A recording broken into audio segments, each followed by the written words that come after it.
بسم اللہ الرحمن الرحیم۔ السلام علیکم۔ آج ہم پڑھیں گے سورہ اعراف رکوع نمبر 9۔ اور عاد کی طرف ہم نے ان کے بھائی ہود کو بھیجا۔ اس نے کہا، اے برادران قوم، اللہ کی بندگی کرو، اس کے سوا تمہارا کوئی خدا نہیں ہے، پھر کیا تم غلط روی سے پرہیز نہ کرو گے؟ اس کی قوم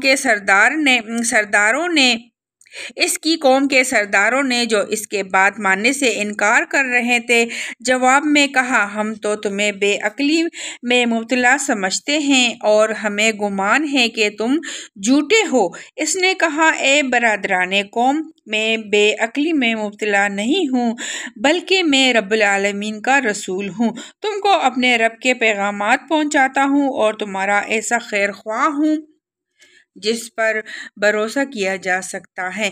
کیا تمہیں اس بات پر تعجب ہوا کہ تمہارے پاس خود تمہاری اپنی قوم کے ایک آدمی کے ذریعے سے تمہارے رب کی یاد دہانی آئی تاکہ وہ تمہیں خبردار کرے؟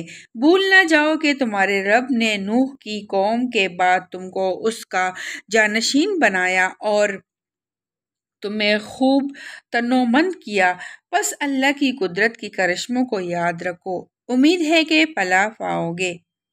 انہوں نے جواب دیا، کیا تم ہمارے پاس اس لیے آیا ہے کہ ہم اکیلے اللہ ہی کی عبادت کریں اور انہیں چھوڑ دیں جن کی عبادت ہمارے باپ دادا کرتے آئے ہیں؟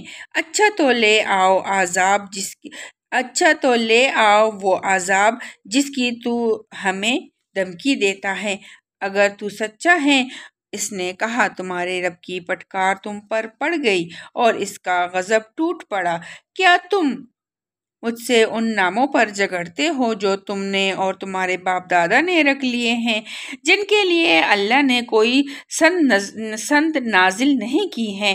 اچھا تو تم بھی انتظار کرو اور میں بھی تمہارے ساتھ انتظار کرتا ہوں۔ آخرکار ہم نے اپنی مہربانی سے